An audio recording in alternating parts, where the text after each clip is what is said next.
వచ్చిన అందరికీ వందనాలు.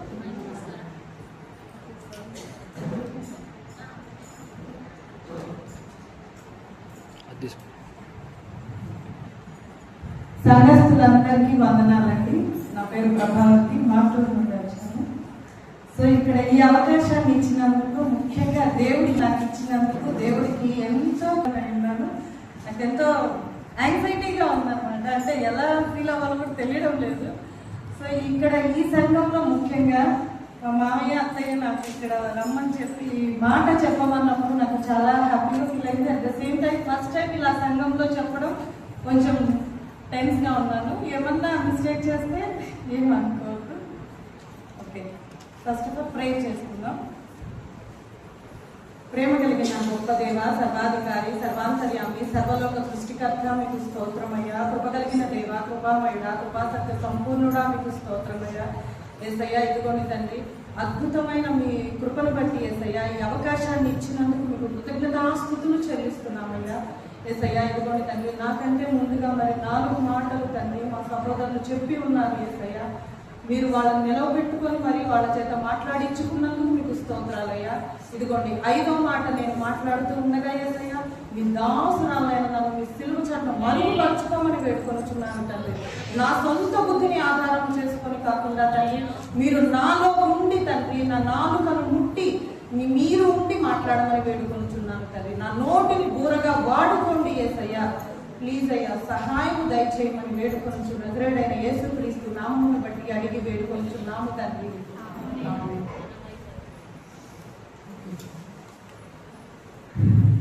5వ మాట యోహాను సువార్త 19వ అధ్యాయం 28వ వచనం. అటు తర్వాత సమస్తమును అప్పటికి సమాప్తమైనదని యేసు ఎరిగి లేఖనము నెరవేరునట్లు నేను తప్పికొనుచున్నానని అనేను. సో ఇక్కడ దేవుడు ఏమంటున్నాడు, ముఖ్యంగా శిలువలో 5వ మాట ఏంటంటే నేను తప్పికొనుచున్నాను అని అన్నాడు. సో మొదటిగా మన దేవుడు ఎలాంటి దేవుడు అయి ఉన్నాడు? ఆయన సమస్తమును సృష్టించిన సృష్టికర్త అయి ఉన్నాడు. అవునా? ఆయన సమస్తాన్ని సృజించాడు మన దేవుడు. సో ఎలాంటి దేవుడు అంటే సృష్టికర్త అయినటువంటి దేవుడు. అలాగే సమస్త జీవులకు జీవాహారాన్ని, జీవ జలమును ఇచ్చినటువంటి దేవుడు. అవునా? సమస్త జీవులకు జీవాహారాన్ని, జీవ జలము. ఇప్పుడు మనము తింటున్నాము అంటే అది ఎవరి వలన? ఎంతో మంది, ఇప్పుడు డబ్బున్న వాళ్ళు ఎంతో మంది ఉన్నారు. వాళ్ళు తింటున్నారా అంటే వాళ్ళకున్న రోగాలను బట్టి వాళ్ళు ఫుడ్ సరిగా తీసుకోలేకపోతున్నారు. అవునా? మనము పనులు చేసుకుంటా మనం హ్యాపీగా తినగలుగుతున్నామంటే అది ఎవరి వల్ల?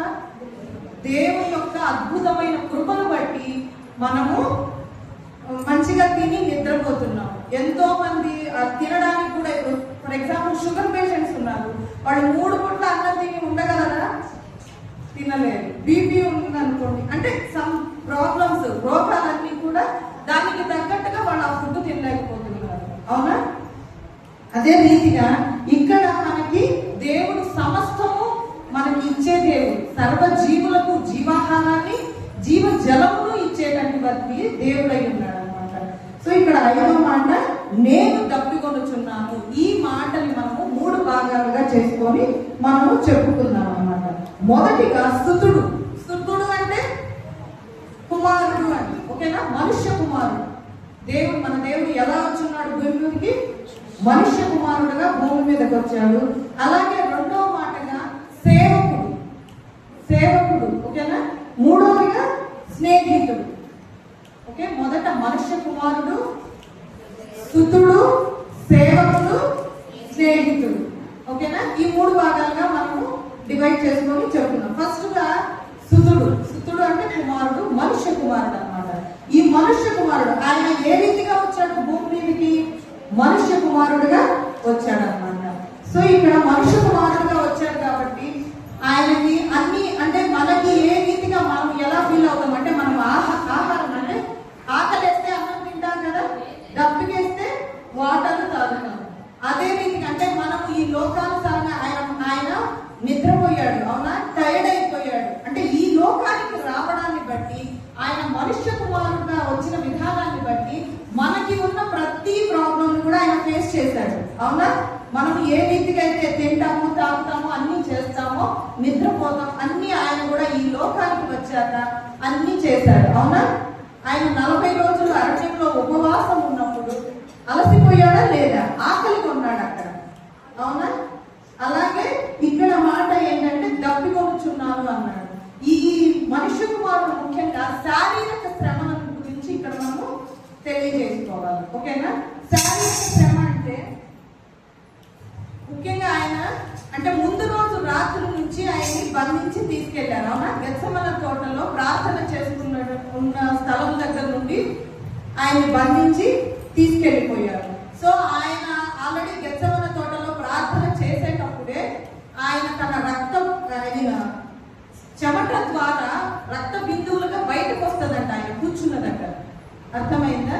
ఆయన కూర్చున్న దగ్గర మొత్తం ప్రార్థన చేసుకుంటా ఉంటాడు కదా. యేసయ్య అదే తండ్రి నీ చిత్తం అయితే ఈ గిన్నెను నా యొక్కకి తీయమని ఒకసారి అడుగుతాడు. మళ్ళీ ఇంకొకసారి ఏం అడుగుతాడు? నీ చిత్తమే నాలో జరిగించండి తండ్రి అని అడుగుతాడు అన్నమాట. సో అలా ప్రార్థించేటప్పుడే అక్కడ ఆయన ఆ గిన్నె ఆ చెమట అనేది నెత్తురుగా అంటే బ్లడ్ లాగా మొత్తము ఆయన నుండి కాలిపోయిందంట. సో ఇంకా అక్కడి నుండి ఇంకా ఆయనకి శ్రమలు స్టార్ట్ అయ్యాయి కదా. ఇంకా అంతా ఆయనకి కొరడాలతో కొట్టడం కానీ అన్ని ఇంకా అక్కడి నుంచి అంటే ఇంకా అక్కడ ఎక్కడ కానీ ఆయన వాటర్ తాగినట్టుగా కూడా మనకి ఎక్కడా లేదు. అవునా? ఎక్కడా లేదు. అందును బట్టి అంటే ఇంకొక మాట కూడా ఏంటంటే ఆ సిలువలో ఇట్లా చేతులు 2 చాసి అంతా అలా చేస్తారు కదా, అంటే సిలువ వేస్తారు కదా చీలలు కొట్టినప్పుడు.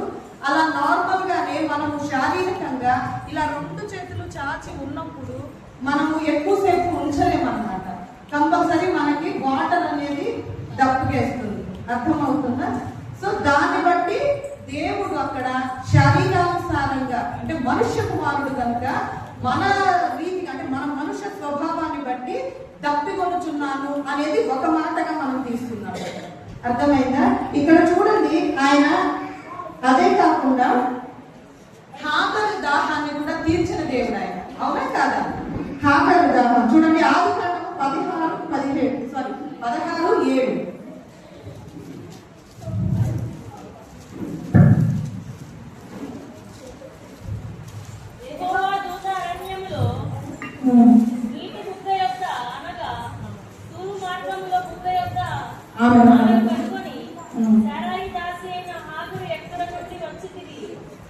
ఎక్కడికి వెళ్ళొచ్చున్నావని అడిగినందుకు అది నా యజమానురాలైన శారాయి యొద్ద నుండి పారిపోవచ్చున్నాను. అప్పుడు యెహోవా దూత నీ యజమానురాలి యొద్దకు తిరిగి వెళ్ళి ఆమె చేతి క్రింద అణిగి ఉండమని దానితో చెప్పాను. సో ఇక్కడ మనకి మెయిన్ గా హాగరు వచ్చేసి ఏం చేసింది? తన యజమానురాల్ని అవమానపరిచింది. అవునా? తన యజమానురాలు ఎవరు అక్కడ? శారా. అవునా? సో శారాని ఎగతాళి చేయడం అంతా చేసింది కాబట్టి, ఆమె నీచముగా కనబడింది కాబట్టి తన కంటికి ఆమెకి కోపం వచ్చేసింది, తెరవేసింది. అవునా? కానీ ఇక్కడ ఈ పాయింట్ లో ఏంటంటే దేవుని యొక్క కంటే చూడండి 7లో చూడండి, యెహోవా దూత అరణ్యంలో నీటి బుగ్గ యొక్క ఏమంటున్నాడు? నీటి బుగ్గ యొక్క అనగా శూరు మార్గంలో బుగ్గ యొక్క ఆమెను కనుగొని, అంటే అక్కడ ఆమెకు దాహం తీర్చాడా లేదా? ఆయన చిత్తములో లేకపోతే ఆమెకి అక్కడ దాహం అనేది తీరుతుందా? లేనే లేదు, తీరదు ఆమె దాహం. కానీ అక్కడ దేవుడు హాగరు యొక్క దాహాన్ని తీర్చాడు. అలాగే ఇష్మాయేలు యొక్క దాహాన్ని కూడా తీర్చిన దేవుడు. అవునా? తీయండి 21:14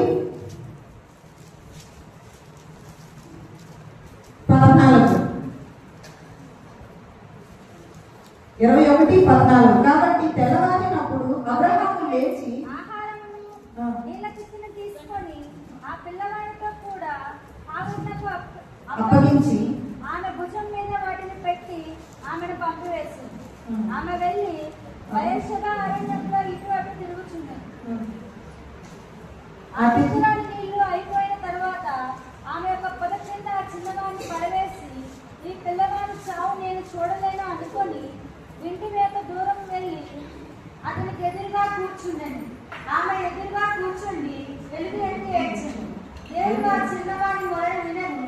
అప్పుడు దేవుని దూత ఆకాశం నుండి హాగరును పిలిచి హాగరు, నీకేమి వచ్చినది? భయపడకుము. ఆ చిన్నవాడున్న చోట దేవుడు వాని స్వరం విని ఉన్నాడు. నీవు లేచి ఆ చిన్నవాడిని లేవనెత్తి నీ చేతి పట్టుకొను. వానిని గొప్ప చెడుగా చేసిందని అనుకో అని. సో ఇక్కడ దేవుడు ఫస్ట్ మొదటిగా హాగరు యొక్క దప్పికని తీర్చాడు, అలాగే ఇష్మాయేలు యొక్క దప్పికను కూడా తీర్చాడు. అవునా? అంటే ఆ తిత్తి తీసుకొని, ఆమె తిత్తి అంటే మామూలు బ్యాగ్ అన్నమాట, వాటర్ బ్యాగ్. ఆ బ్యాగ్ తీసుకొని అక్కడ వెళ్ళినప్పుడు అయిపోయినాయి వాటర్. ఇంకా ఆమెకు ఆ బాబు అంటే బాగా సఫర్ అవుతా ఉండడం ఆమె చూడలేకపోయింది తల్లిగా. సరే, ఇంకా అరణ్యంలో ఒక మూల అక్కడ వేసి ఇంకా కొంచెం పెద్దగా అరిస్తే వినపడేంత దూరంలో నిలబడి, ఆ అబ్బాయి ఒకవేళ చనిపోతే ఇంకా చనిపోతాడు నా బాబు, కాబట్టి నేను వెళ్ళి తెచ్చుకోవాలి అని చెప్పేసి ఆమె దూరంగా ఉందన్నమాట. ఆ బాబు యొక్క నరక యాతనని చూడలేకపోయింది హాగరు. అందుకని దూరంగా ఎప్పుడు చనిపోతాడా అని ఎదురు చూస్తా ఉంది. కానీ దేవుడు, మన దేవుడు గొప్ప దేవుడు కనుక హాగరు యొక్క దప్పికని తీర్చాడు. అట్ ద సేమ్ టైం ఇష్మాయేలు యొక్క దప్పికను కూడా తీర్చిన దేవుడు అయ్యారు. ఇంకా ఇంకొకరిని చూడండి, సంసోను దప్పిక, సంసోను యొక్క దాహం తీర్చాడు. న్యాయాధిపతులు న్యాయాధిపతులు 15:18.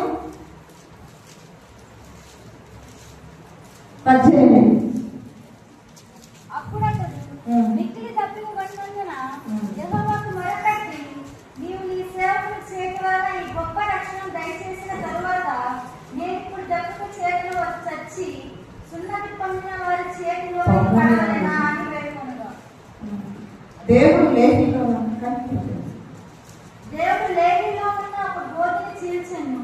దాని నుండి నీళ్లు బయలుదేరింది. అతడు తాకిన తరువాత ప్రాణము తప్పని బ్రతికింది. కాబట్టి దాని పేరు నేటి వరకు ఎండ పోతే అనబడింది.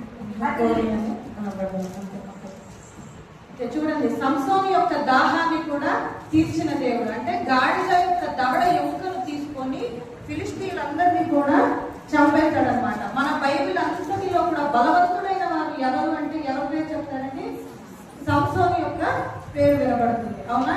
అంతటి బలశాలి అయినటువంటి వాడు ఓన్లీ గాడిద యొక్క పచ్చి దవడ ఎముకను తీసుకొని ఫిలిష్తీయులందరినీ కూడా చంపేస్తాడనమాట. సో అదంతా అయిన తర్వాత ఆయనకి చాలా దాహం వేస్తుంది. ఓకేనా? ఎక్కడెక్కడ వాటర్ లేవు. ఇలాంటి వీళ్ళ చేతిలో పడి, అంటే సున్నతి పొందని వారైనటువంటి వీళ్ళ చేతిలో పడి చావాలన్నా అని దేవుడు అక్కడ ప్రార్థన చేసినప్పుడు, సంసోను దేవునికి ప్రార్థన మొరపెట్టినప్పుడు ఇక్కడ దేవుడు ఆలకించాడు. సంసోను యొక్క దాహాన్ని కూడా తీర్చిన దేవుడై ఉన్నాడు. ఇంకా ఇశ్రాయేలీల దాహం కూడా మన దేవుడు తీర్చాడు. ఎలా చెప్పండి? బండ నుండి నీళ్ళించి ఆయన దాహాన్ని తీర్చాడు అనమాట. ఇంకా మనం మొదటిగా స్తుతుడు అనే మాట ఇక్కడికి స్టాప్ చేసుకున్నాం. నెక్స్ట్ రెండోది చూడండి, సేవకుడు. సేవకుడు అనేది మెయిన్ గా మళ్ళీ ఇంకొకసారి యోహాను సువార్త 19:28 తీయండి. తరువాత సమస్తము అప్పటికి సమాప్తమైనది యేసు ఎరిగి లేఖనం నెరవేర్చినట్లు నేను తప్పికొంచున్నానని. చూడండి, రెండో మాట ఏంటంటే చూడండి, అటు తర్వాత సమస్తము అప్పటికి సమాప్తమైనదని యేసు ఎరిగి లేఖనము నెరవేరినట్లు నేను తప్పికొనుచున్నానను. అంటే ఇక్కడ దేవుడు లేఖనాలు కూడా నెరవేరేలాగా ఆయన చిత్తం కాదు కదా, తండ్రి చిత్తం. అవునా? తండ్రి చిత్తానుసారంగా వచ్చాడు. అలాంటి వాడు లేఖనాలను కూడా ఆయన నెరవేర్చాలి కదా, అవునా కదా? కాబట్టి లేఖనము నెరవేరేలాగున ఏమన్నాడు? నేను తప్పికొనుచున్నాను అని చెప్పేసి చెప్తున్నాడు. అది చూడండి, కీర్తన 22:15 తీయండి ఒకసారి.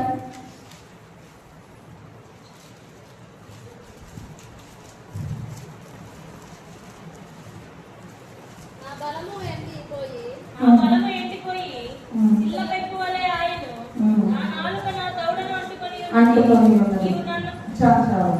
చూడండి, ఇంకేమన్నా, నా బలము ఎండిపోయి చిల్లపెక్కు వలె ఆయను, నా నాలుక నా దౌడను అంటుకొని ఉన్నది. అంటే 1000 సంవత్సరాల క్రితము దావీదు మహారాజు ప్రవచించినటువంటి ప్రవచనాన్ని నెరవేర్పు కోసము ఆయన ఈ మాట అన్నాడు అనేది ఇక్కడ మనము అర్థమవుతుంది స్పష్టంగా, అవునా? అలాగే ఇంకొకటి కూడా చూడండి, కీర్తన 69:21.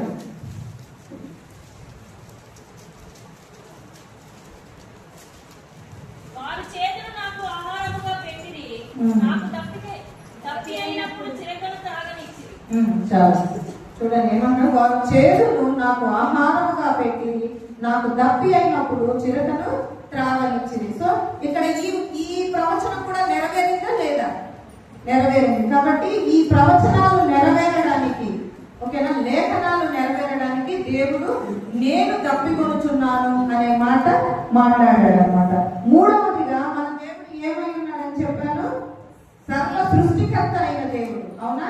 అలాగే సర్వ జీవులకు ఏమిచ్చాడు ఆయన? జీవాహారాన్ని, జీవ జలమును కూడా ఇచ్చినటువంటి దేవుడు.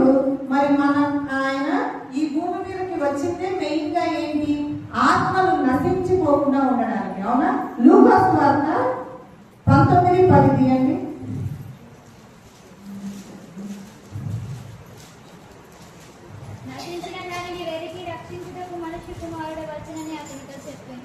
అదేనమ్మా, నశించిన దానిని వెదకి రక్షించుటకు మనుష్య కుమారుడు భూమి మీదకి వచ్చాము అనేది మనకి స్పష్టంగా తెలుస్తుంది. కాబట్టి ఆయన సిలువలో ఉండి మొదటిగా, అంటే అక్కడ మాట్లాడిన 5వ మాట అర్థం ఏంటంటే, ఆయన శారీరకంగా శ్రమపడిన రీతిగా దానికి తగ్గట్టుగా నేను దప్పికొనుచున్నాను అన్నాడు. అలాగే లేఖనముల నెరవేర్పు కోసమై చెప్పేసి ఆయన నేను దప్పికొనుచున్నాను అన్నాడు. అలాగే 3వ పాయింట్ ఆత్మల దాహం అన్నమాట. ఆయన దప్పిక ఏ దాహము? ఆత్మల దాహము. ఈ ఆత్మల దాహం అనేది ఇప్పుడు మనము మన ఇంట్లో ఈ మందిరంలో ఉన్న ప్రతి ఒక్క బిడ్డ కూడా రక్షణ పొందిందా? అందరూ రక్షింపబడి ఉన్నారా? మీరు మీ ఫ్యామిలీస్ అందరూ రక్షింపబడి ఉన్నారా? లేదు, అవునా? కాబట్టి ఏ ఒక్క ఆత్మ కూడా నశించిపోకూడదు అనేది ఆయన చిత్తం. మనందరి కోసము ఆయన శిలువలో ప్రేరణపడి ఉన్నాడు, అవునా? కాబట్టి మనము కూడా ఆత్మల రక్షణ కొరకు ప్రార్థించే వారిగా ఉండాలి. మనం ఎవరెవరి కోసమో మనం ప్రార్థన చేయాల్సిన అవసరం లేదు. మన ఇంట్లో మన భర్త, మన బిడ్డలు, అవునా, మన అత్తమామలు, మన అమ్మ నాన్నలు, వీళ్ళందరూ కూడా రక్షణ పొందారా లేదా? మన సహోదరులు ప్రతి ఒక్కరు కూడా రక్షణ పొందారా లేదా అనేది చూసుకోవాలి, అవునా? ప్రతి ఒక్కరు కూడా మనం ఏ స్థితిలో ఉన్నాం, మనం రక్షణ పొందాలి అంటే వాళ్ళ కోసం మనము ప్రార్థించే వారిగా ఉండాలి. లేదా ఇంకా అంటే సమస్త మనుషుల కొరకు ప్రార్థించుడి అన్నాడు, అవునా? అందరి కోసము, అందరి ఆత్మల భారం కలిగి మనము ప్రార్థించే వారిగా ఉండాలి. అన్యులుగా ఉన్న వారి కొరకు కూడా మనము ప్రార్థించే వారిగా ఉండాలన్నమాట. ఈ విషయంలో నాకు చిన్న సాక్ష్యం లాగా నేను చెప్పుకోవాలని ఆశపడతా ఉన్నాను మీ ఎదుట. ముఖ్యంగా నేను చాలా సంవత్సరాల అంటే 2015 దాకా మేము బాగా దేవుళ్ళను కొలిసేవాళ్ళం, పూజలు చేసేవాళ్ళము. దేవుడిని అసలు గుర్తు అంటే యేసయ్యని తెలుసు అంతే, జస్ట్. కానీ ఎప్పుడు ప్రేయర్కి రావడం కానీ అంతా అలా చేయలేదన్నమాట. కానీ నేనేమనుకున్నాను అంటే, నా దృష్టిలో అప్పుడు నేను అన్యురాలుగా ఉన్న దాన్ని బట్టి నేనేమనుకున్నానంటే, ఓకే, నీతిమంతురాలుగా అంటే నేను నీతిమంతురాలే, ఎందుకంటే నేను తప్పు చేయడం లేదు. తప్పు అంటే పాపం. నేను పాపం చేయడం లేదు, వ్యభిచారం చేయడం లేదు, నరహత్య చేయడం లేదు, దొంగతనం చేయడం లేదు. ఈ 3 కదా మెయిన్ పాపాలు అంటే. అంటే అప్పట్లో నాకున్న నాలెడ్జ్ని బేస్ చేసుకొని నేను అనుకున్న మాట అనమాట. సో నేను ఏ తప్పు చేయలేదు కాబట్టి నేను నీతిమంతురాలనే అనుకున్నాను అనమాట. అప్పుడు మనం అన్యులం కాబట్టి అలాగే ఉంటారు ఎవరైనా. దేవుణ్ణి గుర్తెరగనంత వరకు మాత్రమే నేను అనుకున్న మాట అనమాట. కానీ ఎప్పుడైతే ఆయన సన్నిధిలోకి వచ్చి కూర్చున్న తరువాత నేను వాక్యం వింటా ఉన్నాను. అద్దంకిలో ఫస్ట్ టైం ఇలా వాక్యం వింటా ఉన్నప్పుడు నాకు పాస్టర్ గారు మాట్లాడుతూ ఉన్నారు, ఎవరు నీతిమంతులు ఒక్కరు కూడా లేరు అని చెప్తా ఉంటే, మరి నేను ఇంతవరకు ఏ తప్పు చేయలేదు కదా, మరి నేను నీతిమంతురాలి కాదా అని నాకే డౌట్ వచ్చింది అనమాట. అంటే ఫస్ట్ టైం వాక్యం వింటూ ఉన్నాను అనమాట. ఇంతకుముందు విన్నా కూడా అంత కాన్సన్ట్రేషన్ చేయలేదు. సో ఫస్ట్ టైం పరిశుద్ధాత్మ దేవుని ద్వారా వింటున్న వాక్యం అని నేనే అనుకుంటాను అనమాట. ఎందుకంటే మన తప్పుల్ని మనం గ్రహించేలాగా చేస్తున్నాడు కదా, అవునా కాదా? ఆయన చిత్తము లేకుండా, పరిశుద్ధాత్మ దేవుడు లేకుండా మన పాపము ఒప్పుకోలు చేయగలమా? చేయలేము. ఎంత మాత్రం కూడా మన నాలుక కూడా కదలదు అసలు. మనలో పరిశుద్ధాత్మ దేవుడు ఉండి మన తప్పుల్ని ఒప్పుకున్నప్పుడు మాత్రమే మనలో ఉన్న పాపము కూడా మనం ఒప్పుకోగలుగుతాం. అర్థమైందా? కాబట్టి నేను అనుకున్నాను అనమాట అలాగా. ఇంకా చెప్తా ఉన్నారు, ఇది పాప అసూయ, ద్వేషము, కోపము, గర్వము ఇవన్నీ కూడా పాపాలే అన్నాడు. అంటే నేను అప్పటి వరకు ఏ స్థితిలో ఉన్నానో చూడండి. అంటే నాకు చాలా ఆశ్చర్యం వేసింది. అంటే ఇవన్నీ కూడా పాపాలేనా? అంటే అలాంటి స్థితిలో ఉన్నానన్నమాట. అన్యురాలుగా ఉండి దేవుని గుర్తెరగలేనప్పుడు ఇవన్నీ కూడా పాపాలేనా? అసూయ, ద్వేషము, కోపము, గర్వము ఇవన్నీ కూడా తప్పులా అనేది నాకు అసలు అది తెలియదు. అది పాపం మనకు. కానీ మనకు మెయిన్ గా మనకి బైబిల్ ఏమని సెలవిస్తుంది? పాపం అంటే ఏంటి? ఆజ్ఞను అతిక్రమించుటే పాపం. అవునా? ఆ ఆజ్ఞను అతిక్రమించుటే పాపం అనేది నాకు అప్పుడు తెలియదు. అసలు బైబిల్ గురించే నాకేం తెలియదు. కాబట్టి అమ్మో, అంటే నాలో ఇన్ని తప్పులు ఉన్నాయా, ఇన్ని పెట్టుకొని నేను నీతిమంతురాలని నేను ఎలా అనుకుంటున్నాను అని నాకు అప్పుడు రియలైజేషన్ అయింది. అంటే దేవుని యొక్క ప్రేమను చిన్న చిన్నగా గుర్తెరుగుతా వచ్చానన్నమాట. ఇది చిన్న సాక్ష్యము. జస్ట్ అంటే నాది నేను చెప్పాలని చెప్పేసి నాకు అనిపించింది. దేవుడి చిన్న సాక్ష్యాన్ని దీవించుగా ప్రార్థన చేసుకున్నాం. ప్రేమ కలిగిన గొప్ప దేవ, సర్వాధికారి, సర్వాంతర్యామి మీకు స్తోత్రమయ్యా. కృప కలిగిన దేవ, కృపామయుడా మీకు స్తోత్రమయ్యా. అద్భుత కరుణ మీకు స్తోత్రమయ్యా. ఆశ్చర్యకరుణ మీకు స్తోత్రమయ్యా. నిజంగా తండ్రి యేసయ్య, మీ అద్భుతమైన కృపను బట్టి నన్ను నిలవబెట్టుకొని తండ్రి యేసయ్య ఇక్కడ 5వ మాట చెప్పేలాగున ఈ ధన్యతని, ఈ ధైర్యాన్ని నాకు ఇచ్చినందుకు మీకు కృతజ్ఞతాస్తుతులు చెల్లిస్తున్నానయ్యా. నిజంగా ఎందుకు పనికిరాని పాత్రనై నన్ను పనికొచ్చే పాత్రగా మార్చి ఇక్కడికి నడిపించినందుకు మీకు స్తోత్రాలు చెల్లిస్తున్నానయ్యా. ఇదిగోండి తండ్రి, మీ అద్భుతమైన కృపను బట్టి బిడ్డలందరికీ కూడా తండ్రి వినే ధన్యతను ఇస్తున్నందుకు మీకు స్తోత్రాలు చెల్లించుకోవచ్చు. నజరేయుడైన యేసుక్రీస్తు నామమును బట్టి అడిగి పొందుకొని ఉన్నాము తండ్రి. ఆమేన్.